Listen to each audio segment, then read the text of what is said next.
Shalom Bapak Ibu yang terkasih di dalam Tuhan, salam sejahtera bagi kita semua dan selamat pagi. Hari ini bersama dengan saya Pendeta Tri Septi Aditya akan membawakan kita di dalam renungan harian pada hari Sabtu 18 Maret 2023 dalam perjanjian lama 1 Samuel pasal yang ke-15 ayat yang ke-32 sampai ayat yang ke-35. Sebelum saya membaca merenungkan bagi kita semua, mari kita berdoa. Hari ini kembali kami akan membaca, mendengarkan firman Tuhan. Biarlah kami boleh melakukan firman-Mu ini dengan baik, dengan benar. Hamba-Mu yang akan menyampaikan firman-Mu ini, mohon bimbingan kuasa Roh Kudus Tuhan, agar apa yang hamba-Mu sampaikan ini boleh berkesesuaian dengan firman-Mu. Terima kasih Tuhan, berkati kami semua. Amin. Saya akan membaca bagi kita semua 1 Samuel pasal 15 ayat yang ke-32 sampai ayat yang ke-35. Dengan perikop Saul ditolak sebagai raja. Amin. Demikian ayat yang ke-32. Lalu berkatalah Samuel, bawa kemari Agag raja. Amin. Lek itu dengan gembira Agag pergi kepadanya sebab pikirnya, sesungguhnya kepahitan maut telah lewat. Tetapi kata Samuel, seperti pedangmu membuat perempuan-perempuan kehilangan anak, demikianlah ibumu akan kehilangan anak di antara perempuan-perempuan. Sesudah itu Samuel mencincang Agag di hadapan Tuhan di Gilgal. Kemudian Samuel pergi ke Rama, tetapi Saul pergi ke rumahnya di Gibea Saul. Sampai hari matinya Samuel tidak melihat Saul lagi, tetapi Samuel berduka cita karena Saul. Dan Tuhan menyesal karena ia menjadikan Saul raja atas Israel. Amin. Yang berbahagia ialah mereka yang mendengarkan firman Tuhan dan yang melakukannya hari lepas hari. Amin. Bapak Ibu yang terkasih di dalam Tuhan, setiap orang pasti pernah melakukan dosa ataupun kesalahan. Tetapi ketika kita menyadari telah berbuat dosa, tentu ada berbagai respon yang muncul. Ada yang mengambing hitamkan orang lain, ada juga yang menyesal atas perbuatannya, ada juga yang mengakhiri hidupnya dalam keputusasaan. Ada pula yang bertobat kepada Tuhan, dan tentu ini adalah hal yang baik. Namun yang sangat disayangkan adalah jikalau ia berpura-pura seolah bertobat, namun ternyata tidak. Dan disinilah Bapak Ibu segala sesuatunya dimulai, di mana Tuhan akhirnya memutuskan untuk membuang Saul, di mana pada saat itu dikatakan bahwa Tuhan menyesal menjadikan Saul sebagai raja Israel. Dan tentu ini adalah kalimat yang menyedihkan. Tuhan menyesal karena Tuhan memberikan kekuatan sedemikian besar kepada Saul. Tetapi Saul mengambil apa yang Tuhan berikan itu dan mengabaikan Tuhan. Ketika seseorang mengabaikan Tuhan, maka hati nuraninya pun begitu sangat tumpul. Tentu apa yang disukai oleh Tuhan kita tahu, dan apa yang saja dibenci oleh Tuhan tentu kita pun mengetahuinya. Di mana dikatakan hati nurani Saul begitu kebal. Ia tidak sanggup lagi membedakan mana yang baik, mana yang jahat. Tuhan begitu sangat menyesal telah menjadikan Saul sebagai raja. Yang menjadi pertanyaan, apakah perasaan hati Saul ini mirip dengan Tuhan? Tentu tidak. Kenapa demikian? Ia tidak pernah merasa Tuhan seharusnya menyesal memilih dia menjadi raja. Ketika Saul belum diurapi, dia sendiri mengatakan adalah yang paling tidak layak. Dalam 1 Samuel pasal 9 ayat yang ke-21. Tetapi setelah itu, dia akan membunuh siapapun yang akan membahayakan kedudukannya sebagai raja. Saat pemberontakan terjadi, Tuhan masih berkenan kepadanya.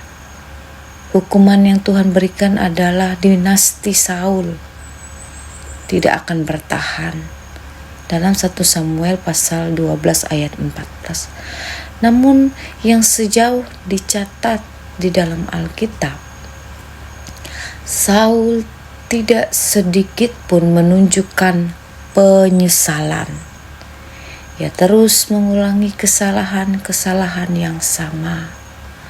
Berbeda pada saat itu dengan Samuel yang hingga masa tuanya tetap hidup berintegritas hingga bisa menjadi teladan bagi umat Israel.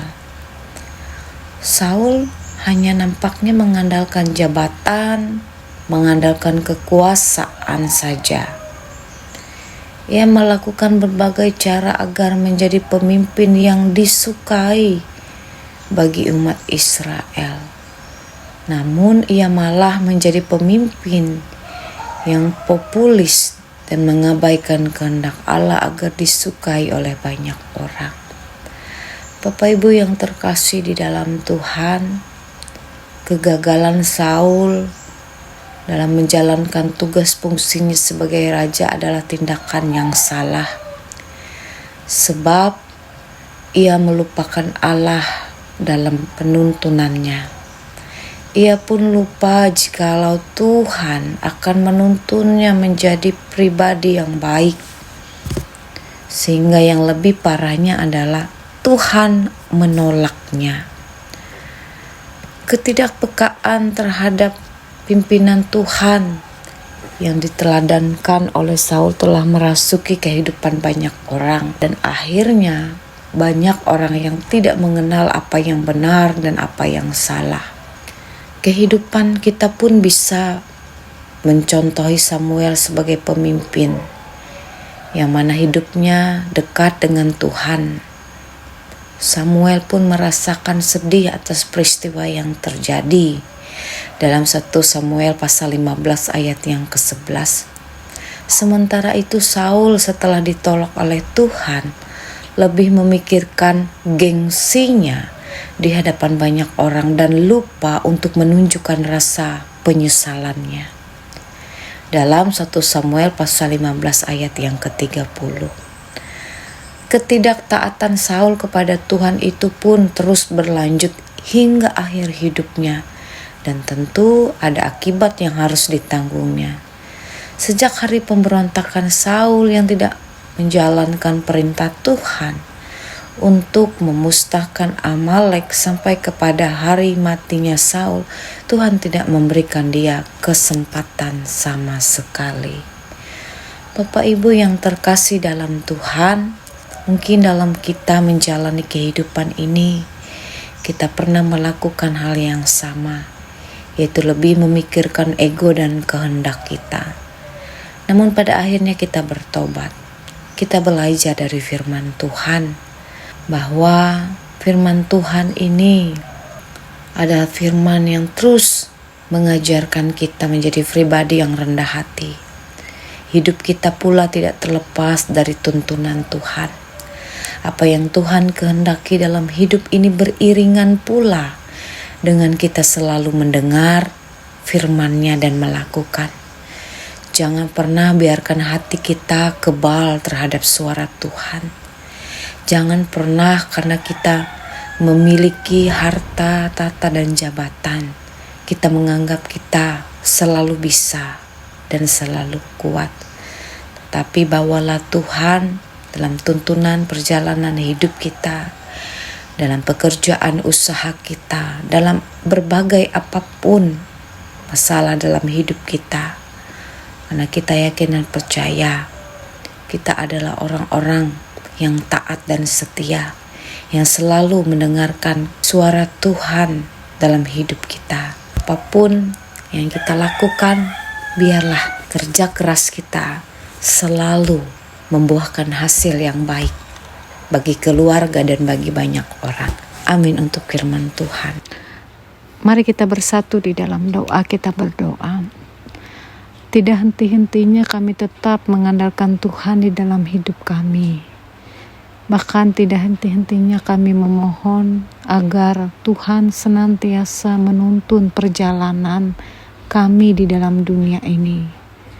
Kami menyadari bukan kuat dan gagahnya diri kami, namun melainkan kasih Tuhanlah yang berlimpah secara luar biasa di dalam kami menjalani hidup ini. Terima kasih Tuhan, pada saat ini kami boleh mendengarkan firman-Mu. Kami yakin dan percaya firman-Mu ini boleh menjadi firman yang baik di dalam kami menjalani keseharian hidup kami. Kami pula yakin dan percaya firman-Mu ini adalah nasihat yang baik bagi kami sekalian.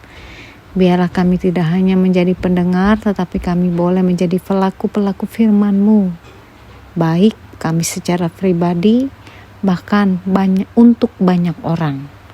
Terima kasih Tuhan, kami berdoa pada saat ini untuk semua jemaat-Mu yang boleh mendengarkan firman-Mu pada saat ini. Siapapun kami, apapun pekerjaan dan usaha kami, Engkau lebih mengetahui segala sesuatu yang boleh Tuhan izinkan dalam hidup ini. Terima kasih ya Tuhan, berkati warga jemaat-Mu, baik jemaat-Mu yang ada di jemaat Immanuel Tumbang Tonduk, bahkan di resort wilayah Puruk Cahu pada saat ini. Kami bersyukur bersama-sama, biarlah kami sebagai jemaat-Mu ini boleh melakukan hal-hal yang berkenan di hadapan Tuhan. Biarlah kami sebagai jemaat-Mu ini pula boleh melakukan hal-hal yang baik di dalam hidup ini. Terima kasih ya Tuhan atas setiap karunia-karunia yang telah Engkau beri. Dan kami pun akan menjalani kehidupan kami dengan hidup yang benar di hadapan-Mu. Terima kasih Tuhan Yesus atas setiap anugerah yang Tuhan telah nyatakan di dalam kehidupan kami. Pakailah kami semua jemaat-Mu pada saat ini dengan melakukan kebaikan-kebaikan Tuhan di dalam hidup ini. Terima kasih Tuhan. Kami pun percaya setiap pendeta pelayanan, penatua dan diakon, siapapun kami yang ambil bagian untuk melayani-Mu. Pakai kami semua boleh menjadi berkat bagi banyak orang di dalam tugas pelayanan yang kami lakukan. Terima kasih Tuhan, biarlah melalui firman-Mu ini pula yang hamba-Mu sampaikan bagi warga jemaat-Mu ya Tuhan, itu boleh membuat pertumbuhan kami semakin kuat di dalam kasih Tuhan. Biarlah kami boleh menjadi pelayan-pelayan-Mu, warga jemaat Tuhan, seia sekata, sepenanggungan dan selalu bekerja sama antara satu dan yang lainnya. Kami pula bersyukur kepadamu menaikkan syafaat kami bagi Kabupaten Murung Raya saat ini. Bupati, Wakil Bupati, jajaran kepemerintahan yang ada. Baik siapapun kami yang pada saat ini bertugas bertanggung jawab melakukan segala sesuatunya Tuhan. Kami yakin dan percaya Tuhan memberkati kehidupan Bupati, Wakil Bupati, dan juga jajaran kepemerintahan yang ada. Pakailah mereka boleh berkenan di hadapan-Mu. Pakailah mereka dengan penuh kebijaksanaan dan penuh dengan hormat hanya kepada Tuhan. Biarlah Kabupaten Murung Raya ini semakin maju, bahkan semakin diberkati. Terima kasih Tuhan, hanya kepadamu lah kami memohon bahwa Tuhan boleh berkenan atas kehidupan kami semua, sidang jemaat-Mu. Di dalam dan oleh Yesus kami berdoa dan bersyukur. Bapa kami yang di surga, dikuduskanlah namamu, datanglah kerajaanmu, jadilah kehendakmu di bumi seperti di surga. Berikanlah kami pada hari ini makanan kami secukupnya, dan ampunilah kami akan kesalahan kami, seperti kami juga mengampuni orang yang bersalah kepada kami. Dan janganlah membawa kami ke dalam pencobaan, tapi lepaskanlah kami daripada yang jahat. Karena Kau yang punya kerajaan dan kuasa dan kemuliaan sampai selama-lamanya. Amin.